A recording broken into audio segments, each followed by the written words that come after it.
The Square Ball Podcast. Hello, welcome to the show. It's brought to you with Levi Solicitors. There's a 10% discount on your legal fees at levisolicitors.co.uk/the Square Ball. Dan Moylan with you, along with Michael Normanson and Moscow White, Daniel Chapman. Hello and welcome to the studio. If you're watching it on YouTube, it's available audio in your podcast app, video on YouTube as well. You may notice that the studio has gone a lot bluer. It's been decorated. Very dark. We've removed Kalvin already, haven't we? Yeah, absolutely right. Yeah, he used to live just over my left shoulder there, but gone. Bielsa's gone as well, but you've replaced him with a Bielsa picture. Yes, we've got rid of big Bielsa. We've gone little Bielsa now, so we're gradually getting rid of that. We're just amazing era that we had, erasing all the good history we've had recently. All the fun going. TSB Plus, by the way, is our membership package. Some details on what you can find over on the Extra Ball coming this week as well. We're going to do some Kalvin stuff when we speak about Kalvin in a second. thesquareball.net/plus if you want to investigate that. Bonus content and whatnot every week. Oh, you hate the word content. Sorry, Moscow. Let's talk about Kalvin then, because here over the summer we're rattling through all the big Leeds United news, reacting to it each week, and he's gone. He's officially gone. We knew it was coming. Still hurts, doesn't it? No, but yeah, they could have just done no press for it. I think it would have been the respectful thing. He just appears in the squad next year and we go, okay. And not number 4 either. That was a bit unnecessary. Following in the footsteps of Gerard Vikens. Yes, of course, famously. Yes, it was specified on the Manchester City website, where there was a lot to read about Kalvin Phillips over there. I didn't bother. I saw your screenshot of all the stuff about him and just thought, no, I'm going to avoid that. I saw the Twitter stuff. Kalvin doing his nice boy stuff, wasn't he? Giving it thumbs up and really pleased. Go on, look happy, Kalvin. And we know you're not, but look happy. Yeah, it's that moment when he's being filmed and he looks at they've got that big backdrop with loads of pictures on him and he goes, it's all right, this, isn't it? Like, yeah, you're a proper football club now, Kalvin. This is what the big ones are like. All that money, all those trophies, all those medals. It hurts, doesn't it? I noticed it's a 6-year deal. Why don't we ever give our good players 6-year contracts? I think they should do that. Because they don't want to sign him.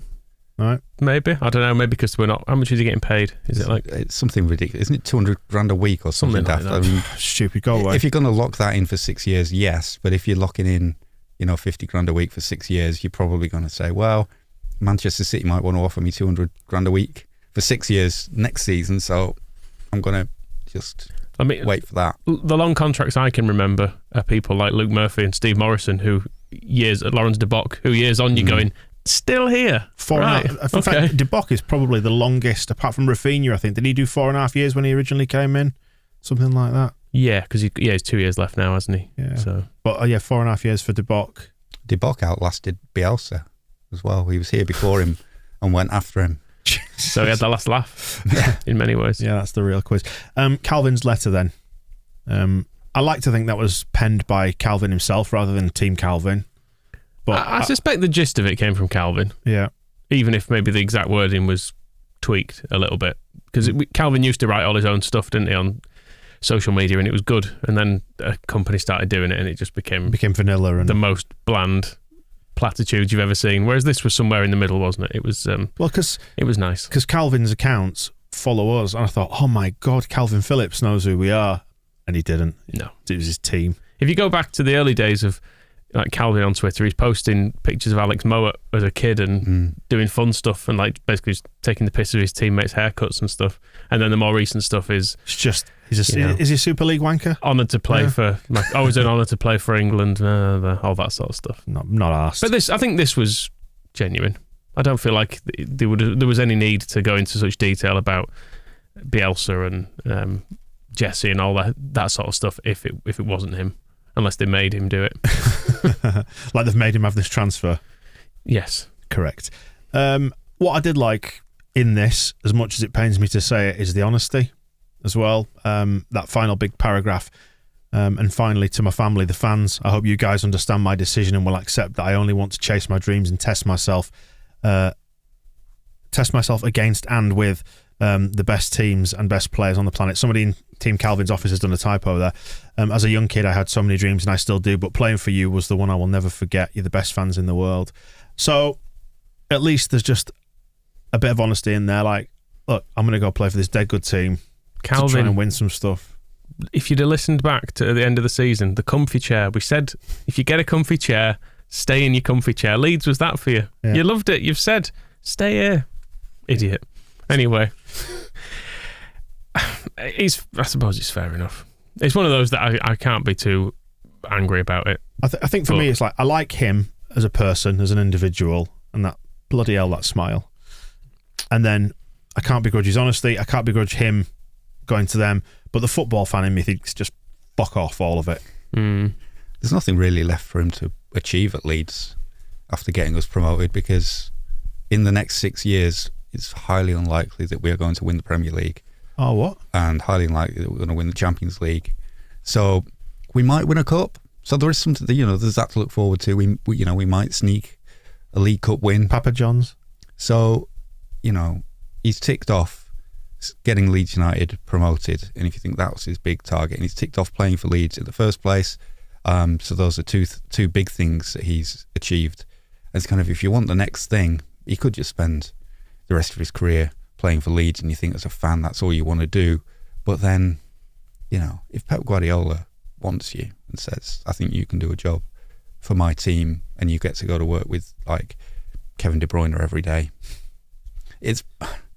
you would. We said it the other week, didn't we? Like, go on then, pass it to Haaland. Like, all right, and that's with no disrespect to the players we've got in our squad, but the chance to go play with like dead good players. And we can't overlook the money. I don't get the impression that he particularly spends all of his money as it is with Kalvin, but it's a fucking lot. And like that sort of money, and then there'll be several million as a signing on fee, and if you can earn it, I suppose there's an argument to say why not. And I know people will look to the 70s and the players who stayed for forever, but there wasn't really the same incentive to move in those days. You wouldn't get so much more money moving club in those days. You'd get kind of similar-ish money. Also, we were the best team in the world. Yeah. So people wanted to join us. Nobody wanted to leave because we were winning stuff every season. You go into the FA Cup final or the semi-finals every year, challenging for the title every year. Which club in 1972 would you leave Leeds United to join? There wasn't one. Whereas now, if there had been a club with a load of oil money in 1970, you might have done. I've just worked out the value of his contract. It's going to be worth north of 60 million quid. Would you sign that? Yes. Okay. Would you go and present City Extra? Yes. Would you call them bro? If they asked me to. If they paid me for that. Yeah, probably. You'd die a little inside, but then you'd just get a little mini statement at the end of the day. Just check your balance and go, I've earned 60 million quid. Oh well, I suppose that's fine. Yeah, I get it. It's the life experiences as well. So the daily work is going to work with Kevin De Bruyne and Erling Haaland and all the rest every day. John Stones, all the greats. And then say they do get to the Champions League final again and he's in the squad. Imagine being a player at the Champions League final. That's got to be mint. Just for what it is and the weirdness of that experience and how different it is to playing for Leeds away to Reading or something. Hey, I tell you what, enough of us justifying this move from Kalvin's perspective, right? We're Leeds fans. We're not just Kalvin fans. We're Leeds fans. But you did mention the signing on fee there, and this all, I guess, goes back to Kevin Sharp. Because signing on fees made me think of agents, and agents made me think of Kevin Sharp. And his reaction to it, he basically went Facebook mum, didn't he? He had a bit of a stressful morning and then deactivated his account, didn't he? I think he deleted the post, then deactivated. And I don't know if he just went and chucked his phone in the sea or something after that. His account's back. Oh, is it? It was there. It was gone for a second, I think, at one point yesterday. Okay, no, it's there, and he's still, even though he's deleted the pointed tweets about loyalty, the retweets from over the weekend about Gary Kelly, where he's found someone just tweet a picture of Gary Kelly that said they just don't make them like this anymore. #loyalty, #one club man, and Kevin Sharp quote tweeted that saying, couldn't agree more. So even though and he retweeted it as well, so he retweeted it, then quote tweeted it. So he seems to have had one club players and Leeds legends on the brain up to maybe it's a completely different subject. Maybe it's, the two things have nothing to do with each other. Do you know? I'd be interested to know Moscow if he has attempted to tout Kalvin off to other clubs at any point during his tenure as his agent. I suspect his criticism of the lack of loyalty was aimed at Kalvin as opposed to Kalvin's attitude to Leeds United. Ah, right, okay. But surely bringing Gary Kelly into this as a one-club man, as Moscow's just said. A one-agent man. That's what you need. It could all just be a coincidence. But the tweet that he deleted, because we've not said what it says, is loyalty in capital letters is a way of life. You are loyal or not, personally or professionally. Can you emphasise all the capitals for me, Moscow? Because I enjoyed it more when you did that. If you're morally a genuine, honest person, loyalty isn't interesting something use of commas there as well. On off when suits. It's not temporary. It's a permanent quality. Such disloyal behaviour screams a wolf in a sheep's clothes. And then he's found a slogan off of Pinterest. Wolf and sheep's, both capitalised. I will say as well, sorry Moscow, is that it's very, very important to reinforce your point by screenshotting some sort of meme. He's gone on Pinterest and he's found something from maybe sometimes people did not actually change. Maybe you just never knew who they really were. Which is the sort of shit you occasionally see on Facebook from people who are, it's vague booking, isn't it? Just idiotic vague booking. Oh well, I'm sure it'll be fine. He's still representing Tom Pearce, so he's and Lewis O'Brien as well. Yeah, he's got plenty to offer the world of agenting, and maybe one of them, can get a big move to Manchester City one day. With an agent who believes in them. Tom Pearce to Man City? Is that the rumour we're going to start? They are after a left back, aren't they? Yeah, there you go. And Tom Pearce is a good player. Is he a left back? Yeah, good. Hope he gets that move. We got Darko Gyabi, who's come in the other direction. We mentioned in the last sort of week or two that it feels like that's kind of added to the hurt around the fee that we're paying $5 million, which feels like fairly tip-top prices for somebody who's not really played for the first team. And to see Kalvin going the other way for 42 plus 3.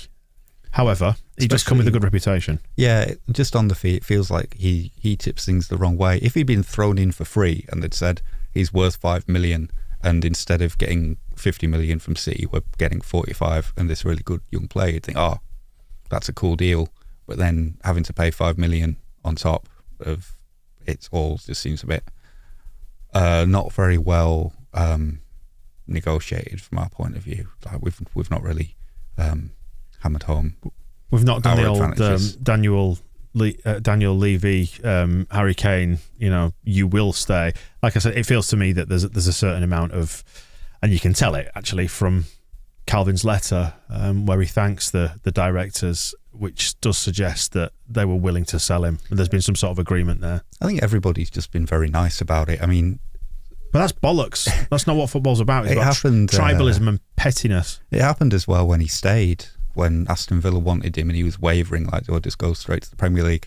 And the story around that is that Victor Orta took a bit of a kind of a paternal interest in him and was like, look, if you're not sure, I don't think you should go. We're not going to sell you if you're not sure.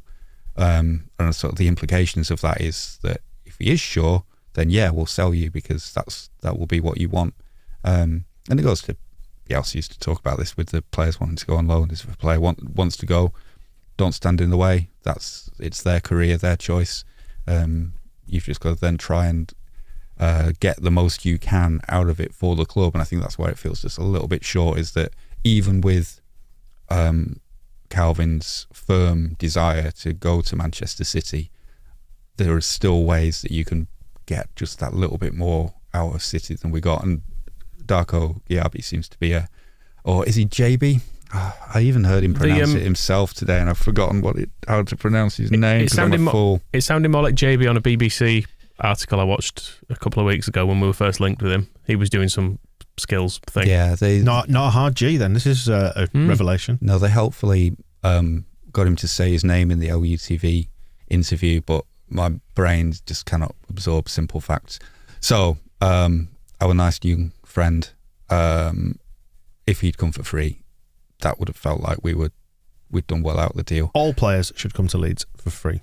It feels like he's going to have a chance in the first team, at least be on the fringes of it, which I think he needs to at least start well in the under-23s, doesn't he? If all of a sudden you're half a dozen games in with the under-23s and you're looking at him and you're thinking, this guy doesn't seem any better than, I don't know, Jamie Shackleton, for example, there'll be some disquiet about it probably with people thinking we've been ripped off. But hopefully he'll start well. He's 5 Lewis Bates, isn't he? and about 10 Gelharts.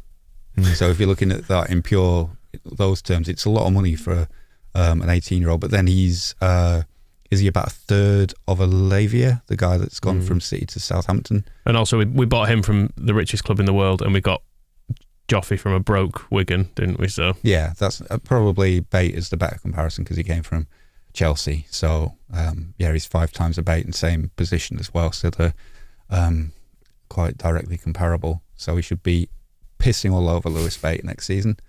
It's still exciting to see what a young prospect like this looks like once we've got over the hurt of There's a losing picture Kalvin. of him there. I can see him. Yeah, thank you, Moscow. Did you see him playing football? Did you see him walking into his It'd be pre-season? like that, just he'll be running about. Yeah, I felt a bit sorry for him yesterday. You just saw him skulking in at the back of obviously the Salzburg boys walking in at the front, and he was just in behind them, a bit like, oh, I'm new too. Can I be in your gang? Am I right to come in with you lot? And they were kind of looking behind him a bit like, who's this guy? It was funny because Liam Cooper, obviously as club captain, is the first person to go and greet them both, swiftly followed by Leo Hjelde. Oh, Straight in there on the welcoming committee with the big back slaps, the big welcome to Leeds hugs. Kind of, if I was Liam Cooper, I might be looking around going like, it would have been. Who made you vice captain? Well, it would have been Charlie Creswell, wouldn't it? Had he not gone off to Millwall, he'd have been the first one there, like telling Liam Cooper to stand aside. I've got this one.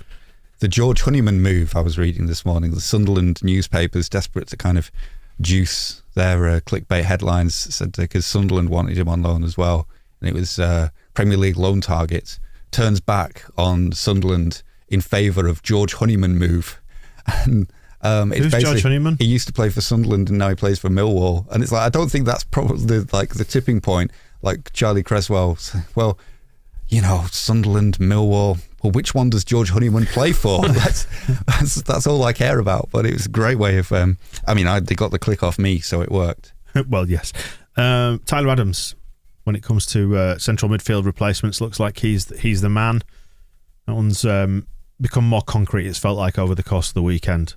Yeah, I mean, one of his teammates seems to have broken the transfer that said deal done, haven't they? They've out tapped Romano. So they've just nipped in ahead of him at the near post. For the benefit of anybody who doesn't know who this is Weston McKennie, who's at Juventus, who we have previously been linked with, who's obviously going to be mates with Adams, who has apparently broken the story on one of the social platforms. Yeah, I think it was Instagram. Yeah.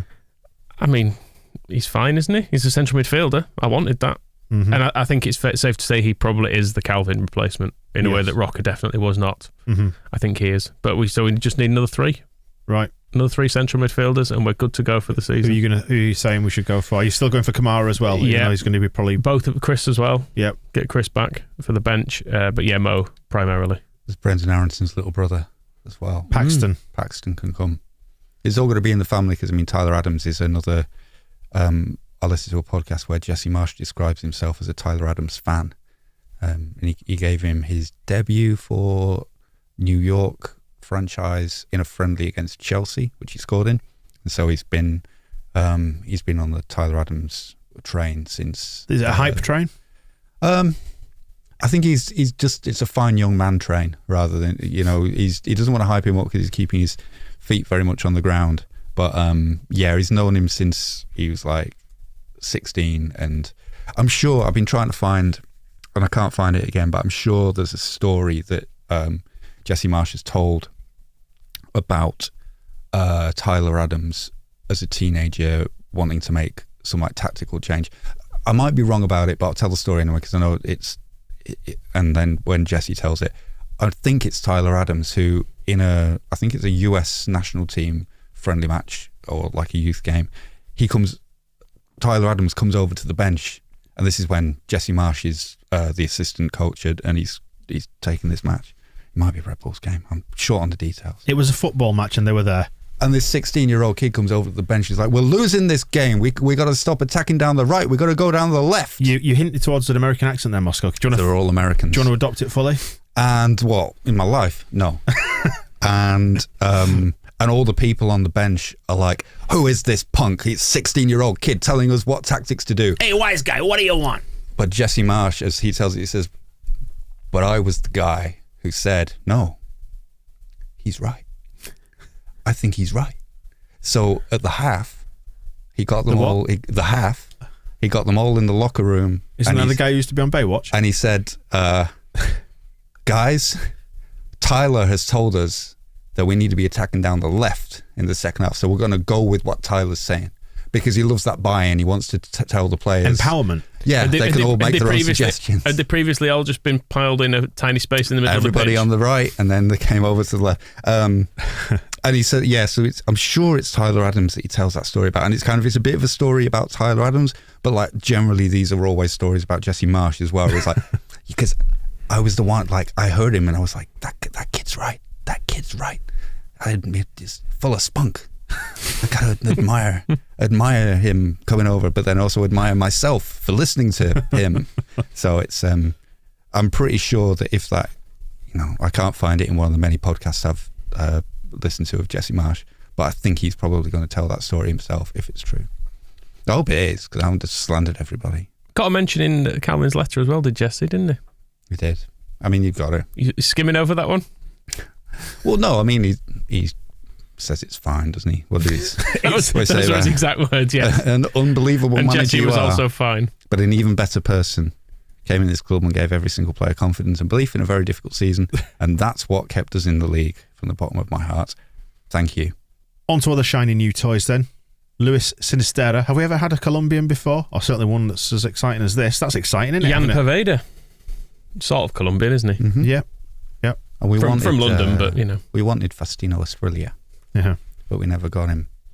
I think under Chileno there was some Colombian product. Some kicking about. Some trialists. Yes. I was quite confused by this because it seemed quite an odd transfer target to be going for, but then as I was thinking it through, I thought, well, So Macho is a good song, so maybe that makes sense. And then I thought, it's not Sinita.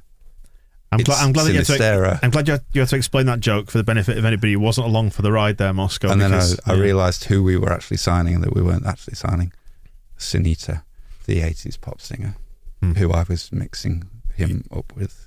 To comedy effect. Turns out this guy... With mixed results. I feel like every time you say his name, there should be like a dun-dun-dun after it. It looks good though, doesn't it? Really good. Have you YouTubed him? Yes. Did you not see my comprehensive scouting report I put on Twitter? Nobody looks at what looks good on YouTube? 10 minutes, like Rafinha, basically, I was saying. Makes defenders look like dickheads, twats it in the net. Well, I had a look on... sinister Rafinha. I had a look on the comments. One guy, Italo Rafael, 97, said, this guy potential is just good as Luis Diaz. He will be in a big team next season. Correct? I mean, he's a winger. 45 games last season, 23 goals. That's a lot, isn't it? That's an awful lot of goals. And a lot of those were in the Europe's Premier competition, the Conference League. So that's good. But no, he looks brilliant. He does look like he likes the cutting on his right, doesn't he? Yeah. And it doesn't seem too expensive, isn't it? Like 22 million being talked about. Yeah, which is what the ballpark we see be shopping in these days. Half for Kalvin.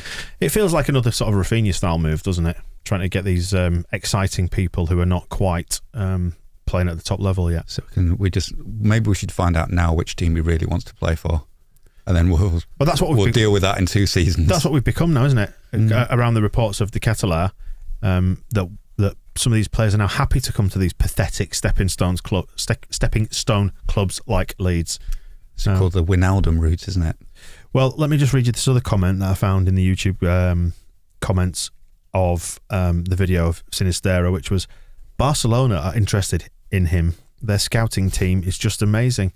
Now, I want to take issue with that because I don't think Barcelona's scouting team is that amazing because they're mental. Like, they're going after, Lewandowski, who is in his, mid-30s almost, for 40 million euro. It looks out of shape as well. And they're trying to get Rafinha from us, who, probably because they've only seen him on the telly, other than that, they wouldn't have known about him, for 20 euro. Just 20, not 20 million. Yeah. I get the feeling Deco might have talked him into that. You think so? They've just been like, it's dead good, honestly. And he's just showed him some YouTube clips and they've gone, yeah, we'll have him. Which is no different to what we do. Please. So how can you say, we're not good scouters, are we? Well, speak for yourself. Well, in the YouTube video that I watched, it said that he had no significant weaknesses, this Sinisterra, so I'm all for it. Well, WhoScored.com says he's shit at crossing. And he's a winger. But to be fair, we don't... He's an inverted winger as well. Dan James, or Colombian Dan James. He's a cut inside man though. He's right-footed, playing on the left though. So I guess you're not looking for crosses. so much from that, are you? He's strong at key passes, so that's you don't need to cross if you can do a key pass. And the key pass is the one before the assist, isn't it? Yeah. So you're making a chance for a chance. And he likes to do layoffs, which is good. Likes to dribble. Gets fouled often, which fits. Poor lad. But he looks good. Let's have him. I've not seen... from my YouTube scouting career, I haven't yet to see a player I don't like. Mm-hmm. Yeah, I was thinking that. It gets really expensive. With the profile of Darko JB that I was reading in The Athletic, where they're all about, he used to stay behind after training when he was a teenager. The caretakers had to kick him out every night, and I was like, you never hear about them being fucking totally lazy. Like, he hardly used to turn up. We cannot believe he's actually signing for a club at this point, because when he was here, he was a total dickhead. He used to stay behind after training, sniffing glue behind the sheds. It's self-selecting, because when you get to that point in your career, you've obviously had to work hard to get there, but at some point, all these stories of like, oh, okay, so every youth prospect who moves for a transfer, obviously they have stayed behind after training and had a good attitude and worked hard. It all starts to sort of blend into one after a while, and it's the same with this. It's like Leeds have been linked with a player. It's like, you're not going to look on YouTube and the highlights are going to be, actually, they're fucking garbage. We want them because they're pretty good. So that's why Michael wants everyone, because they all look good on YouTube. Mm-hmm. Same with Barcelona. I think Barcelona's problem is their eyes are bigger than their bellies when it comes to the transfer market, whereas we can easily afford all of these players with the millions of pounds that we've got from Manchester City for Kalvin, and the promises that Barcelona have offered that they might pay us something for Rafinha at some point. It does look like the Bielsa era was almost a blip in the transfer strategy, doesn't it? Because we were trying to do this sort of thing in the Championship, weren't we, with Alioski and Klich and those and Saiz, those players that arrived. And it feels like we're doing it again now in the Premier League, but with a much bigger budget. Whereas when Bielsa was here, they just basically went, you sort them out. You just make them good, if could you? And then we'll go up that way. It's weird. The big lesson of the Bielsa era seems to be that a brilliant, world-renowned, respected coach can work wonders with whatever, but then instead of following that up by trying to do that again, they've just gone back to it. I am Christensen, you're going to say, aren't you? Slight Thomas Christensen vibes. So what you say, Thomas? Well, what else does he say? No, just well. These are my players, and for them I will die. What you're talking about then is a coach who is seen to have potential. Yeah, and we get him in on the ground floor, and he learns and grows with us, and because he wants to strive and achieve, the club will strive and achieve with him, and he'll have all these other players who are young and they want to improve, and if they improve, then the club improves as well, and we can also sell them for higher fees. I think the other thing that sort of nags at me about this a little bit is when again, Bielsa used to talk about the next stage of players being, if we wanted to replace some of these players, we need to spend 30-40 million and go to the next stage, because I can't think of a better player than Stuart Dallas unless we are paying 30-40 million. So Bamford, unless we're paying 30-40 million for a new striker, he's going to be Tyler Roberts. He's going to be no better than what we have now. And these transfers, none of them are actually breaking that barrier. So I'm wondering, players like Tyler Adams seem very good, and he's actually one of the players that gets talked about a lot with the US national team. So there's no doubting that he's good, but is he so much better than Stuart Dallas that he's going to move us to the next level, or is it kind of keeping us a little bit of a treading water thing, because we're not going to that next stage? We're basically just paying the going price for players who are going to be not much better than the players we had, who maybe now, I mean, obviously Stuart Dallas is not going to be able to play next season, well, at least until the new year. But we're not taking that leap in quality from the players we had. I know what you're getting at. We're going for players with a higher ceiling, though, I guess, is the thinking of it. We're going for people who are, early to mid-20s who have still got room to improve. People like Aronson, Pavel Chibitsky and Marcus. A lot of these. What we seem to be aiming at is that sort of price bracket, that sort of 15 to 20 something million, but with maybe a bit of Champions League experience or Europa League experience. So yeah, we are sort of shopping very slightly higher up, but still looking for value. It feels to me a little bit like they're going for, I don't want to say quantity over quality, but they're certainly trying to make the squad bigger within the budget that we've got. So if that is a finite amount of money, then they're obviously going to have to shop slightly lower in terms of price bracket. I mean, I also don't want the club to spend money that they don't need to spend. No, but equally, it'd be nice to have, with absolutely no offence to him, but Stuart McKinstry shouldn't have been playing last season. I don't think it was probably ever in the plan at the start of the season that he would be an option off the bench. But as it was he was there along with Archie Gray, who was a child, and it did go quite badly wrong last year. But then you get people complaining that we don't give kids a chance. Not actual kids though. I think they do need to draw a line at actual kids. That actual kid is going to be getting a chance, according to what Jesse's been saying. Yeah, like he's looking like. Who did you say that to? Somebody. Wasn't it someone in a bar in Harrogate or something? Or was that a different person? It was actually, yes, correct. That's Archie Gray is a fine young man, and I will fight the next person in here. I haven't had too much to drink. Stop talking about Archie Gray. I heard what you're saying. Anyway, at 16, it looks like he's going to be involved in some capacity next season, which is, again, it's exciting because we've not seen him, have we? I mean, I kind of wanted him to get his debut last season just so he could break the record, but then not play him. Don't overexpose him to this sort of stuff. Protect him and just give him a chance to. We're back to Thomas Christensen with Jack Clark, when he wouldn't play him in that League Cup game in case Manchester City saw him. He had to wait until he had his birthday and they got him on a pro contract, and he was like, now we can play him and I will show you. Jack Clark, he's done well for himself. Yes, continue. I mean, if he does really well, old Archie, he can maybe get a move to Millwall in a couple of years, which is incentive for him. Follow the George Honeyman path. It's all gone a little bit quiet on the old Daniel Sturridge front, hasn't it? We revealed exclusively 2 episodes ago. Was it 280 that we'd heard? Might have had it. I think. Well, there's a chance he's had his head turned. You think? There's a lot of big European clubs. Perth Glory or Juventus. I heard Newcastle Jets. Those two. Yes, all the Jets. Melbourne Knights. Yep, Knights in white satin. They're in for him too, and I don't know any other Australian clubs. So Parramatta Power. Did we get Jacob Burns from there? Possibly. I don't. Yeah, maybe. Moscow, you wrote a history of Leeds United. Surely there was a Jacob Burns section in there. At least a chapter. No comment. You'd have to buy it and read it and find out how you'll see that Jacob chapter Burns not there. Is in there. Oh well, I'm sure it gets mentioned. Hopefully we can type the Sturridge thing and turn his head when back the right direction when we get to Australia. Parramatta Power confirmed. Just had a look on Wiki. Here we go. Yeah, Rafa's still here. I wonder if he showed back up for training or whether he's been excused. I think the vibe is that he's got until the end of the week, hasn't he, to either sort this out or go to Australia. Right. So that's what he's got to do. And I guess it's not really... Is it on him? It's a bit of a shit situation for him because it's either... It's a weird standoff, isn't it, almost? And it's not really his fault because if Barcelona were a proper football club, they'd just assigned him and it would all be done. But now he's in this weird situation where he might have to play for Chelsea whether he wants to or not. And it's kind of like, I don't know, it's kind of the opposite of... We talked about the Kalvin Phillips transfer everybody being quite nice. And it would be a bit like Kalvin saying, right, I want to play for Manchester City next season. They've made this offer. And then him being unveiled at Leicester and not really quite sure what actually happened. I have issues with Deco.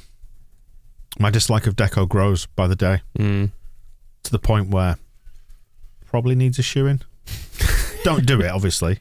No, not necessarily. No. Just because violence is not the answer. What Rafinha should do is fully Kev Sharp him, fully ditch him. In fact, shall we start I'm going to start an agency, and if Rafinha wants to sign with me, I'll sort his move. I mean, we could start a whispering campaign that Deco's done something really, really dubious. Played for Chelsea. I don't know what more you want. He's in the lineage of Dennis Wise and Jody Morris, who just shit Chelsea short asses, isn't he? Yeah, I've sorted it out. I've had enough of it. He obviously doesn't want to go to Chelsea, which is to his credit, I think, for Rafinha. That is one thing. Because I must admit, I was not, as much as I do want their money, and Barcelona don't have it, I don't really want him to go to Chelsea. It'd sting a bit with that. I'm going to Barcelona, fine, acceptable. Out of sight, out of mind. Might see him on a Tuesday night now and then playing for them. You could enjoy it, couldn't you, from like a suitable distance point of view? Yeah, and you can see him at the World Cup and go, I used to play for Leeds, that's nice. Whereas as we made him. You have to watch him at Chelsea and it'd be awful. And he's not happy being there. I mean, it'd be nice if he went there and absolutely rinsed them. Just was shit. Couldn't be arsed. Fully, Winston Bogarde is the standard bearer for that kind of thing at Chelsea, isn't he? Just taking his money. But I get the feeling that's not really Rafa's way. So. No, I just don't want as well that he goes there? You know, like sort of a reverse Hasselbank where he goes to Chelsea for 2 years just to sit it out until Barcelona sort the finances out. Stay at Leeds. Yeah, if Chelsea ended up getting more money for him than we could from Barcelona, then that would be annoying. I suppose the scenario is you could end up staying. Should be interesting. Yeah, and you could pass it to his new mate from Colombia. Do we get him without selling Rafa? It's all a bit strange, isn't it? Because there's the question over who plays up front seems like a bigger deal than who plays wide, because we're either going to have Rafinha if he stays, or Sinistera, or another doing that. But then the status of the Kettler or Sturridge as a partner for and standing for Bamford is kind of more of a question mark, especially if Tyler Roberts is going out on loan, because then we know that it's Bamford. How do you feel about that? Fine, hope he does well. Do you think Kalvin's still going to stay friends with him? Yeah, because they're going in different directions, aren't they? Do you think Tyler's going to be trying to muscle in on? He'll be like Grealish. He'll be on holiday with Grealish and Kyle Walker, won't he? And he'll be like, "Can I? Am I right to come with you guys?" They'll be like, "It's a bit expensive, Tyler. Yeah. You probably couldn't really afford it." I'll sub you. You can keep on my floor. Hey Johnson, breaking news. I mean, this won't be breaking news to anybody listening to this or watching it, but Phil has just tweeted in the last 30 seconds that Tyler Adams is flying to England later today, ready to undergo a medical and complete his move from Leipzig to Leeds United, set to become signing number 4.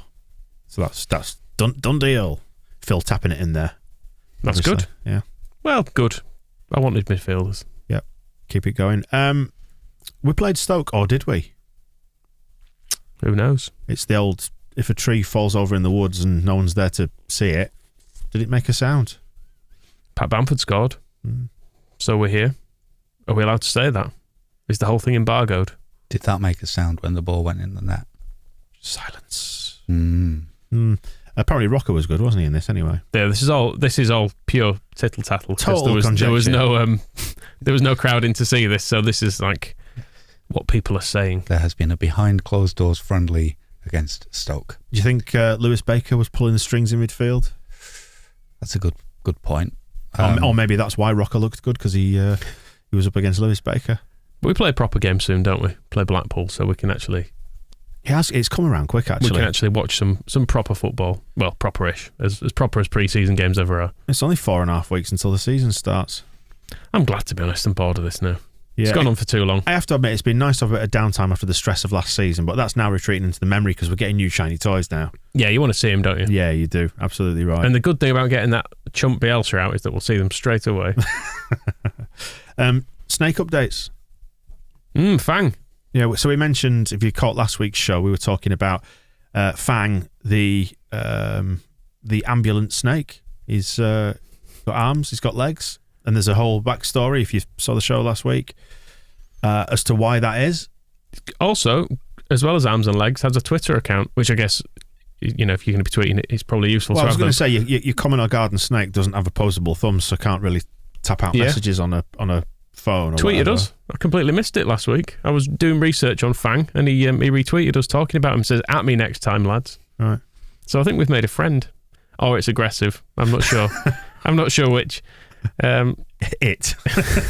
What do you call it? I mean, it's the thing. I found a video of he's been a guest at a wedding as the snake. Does some dancing in a suit. I think you get the feeling the official Philadelphia Union account became sick of explaining it. I found them doing, long story short, a regular snake tied a ball to an old metal cleat, got struck by lightning, turned into an egg and was reborn with arms and legs. There you go. Fine. We're not going to go into it all again. Just accept this as the story. Cleats are what we call studs, aren't they? Cleats. Yeah. They do like to talk about their cleats. Mm-hmm. So that was attached to a ball? Yeah. I mean, how do you attach a stud to a ball? Had a ball to an old metal cleat. Yeah, I'm just going to say, it sounds a little bit far-fetched to me, does this? Well, even so, it has been created, and there's nothing we can do about it now. We can't necessarily kill it, much as we would like to. I've just seen the screen grab that's on the sheet here on our notes. I mean, this is the good stuff. So somebody called DJ Switzer, who is at Wrong Side of Pond, did a Twitter poll. Only 68 votes, so you could argue that maybe it's not necessarily that comprehensive when sampling the whole Philadelphia Union fan base. But put a question there regards to Fang. How would you prefer your snake mascot? And the options are with arms and legs, which took over a quarter of the vote. With no arms, legs okay, smallest percentage, nearly 9%. No arms, legs, hopping. So hopping legs but with no arms, 10% of the vote. But the winner, no arms, legs, slithering. So it's exactly what we said. Exactly. Make him slither as an upgrade for the season. But they're really committed to Fang. There was obviously criticism of it, and they were like, people were out defending it, saying, "No, we need to engage. We need to engage the fans more, and this is the thing we're doing, and we're going to stick with it." Like they're justifying a bad managerial appointment when actually they're justifying a man in a very bad snake outfit, which doesn't look like a snake. Because for me, a snake with arms and legs is a lizard. Exactly. There was talk of that. It looks more like a gecko. You mentioned weddings there before, Michael. I'm just looking at the tweet where Fang did show up to the wedding. Can we get him over here? Not paying his expenses. Do you want to marry him? He's wearing a suit as well. Yeah, it's nice. Dressed up for it. So he's wearing a suit. He's got a Mohican. That's not a snake, is it? No, it's a strange thing. People are into it though at the wedding, so that's the main thing. Excellent. I'm pleased for him. That's good for Philadelphia Union. Is that everything for this week then? Have we covered all the important reptile/snake chat? I mean, the guy who's created it, David Raymond, has got a website full of other characters that he's created. Have you seen? One of them is a big intestine, which is one of the most horrifying looking things you've ever seen in your life. Does that have arms and legs as well? I don't think it necessarily does. I'll just go into the website. What's his name? David Raymond. Yeah, David Raymond needs to get a real job. He's called. I say this fully well. I'm sat doing this. It's Gut Guy, who was a creation for Salix Pharma. If you have a look up Gut Guy Salix, you'll come across a picture of this guy. It's one of the most horrifying looking fleshy coloured things you've seen in your life. Just gonna. What do you think of that? That for your kid's birthday party? It's a bowel with arms and legs. It is. I don't know what the mouth is. Is that the arse? Does that become the arse? I don't know. Moscow. Yes. Do you have a question? Is that the arse? Don't know. It's difficult to tell, isn't it, from first glances? Oh God! Sign some players, Leeds. Sign some players. They are. Tyler Adams is on a plane right now. Probably very excited to meet Lucas the Copcat. There we go then. That's it for this week. I want De Ketelaere as well. We've not said enough about De Ketelaere this week. That one won't go away. Still, it persists. He just needs to sign, doesn't he? Stop waiting around for Milan. AC Milan. What is there for anyone in Milan? That's what I would say. They're knocking down the good stadium anyway, aren't they? They want to build something apparently better, which I don't think exists. Right, well, with all that said and done, do get over to the Extra Ball as well, because we are going to do a little bit more on Kalvin as well, talk about his history at Leeds and his legacy. So if you're going to watch that and listen to that, enjoy. Otherwise, we will catch you on the Phil Hay Show later this week. We'll be back next week to celebrate the arrival of Tyler Adams and hopefully Sinistera. Dun, dun, dun. Thanks, Moscow. We'll see you in a bit. The Square Ball Podcast.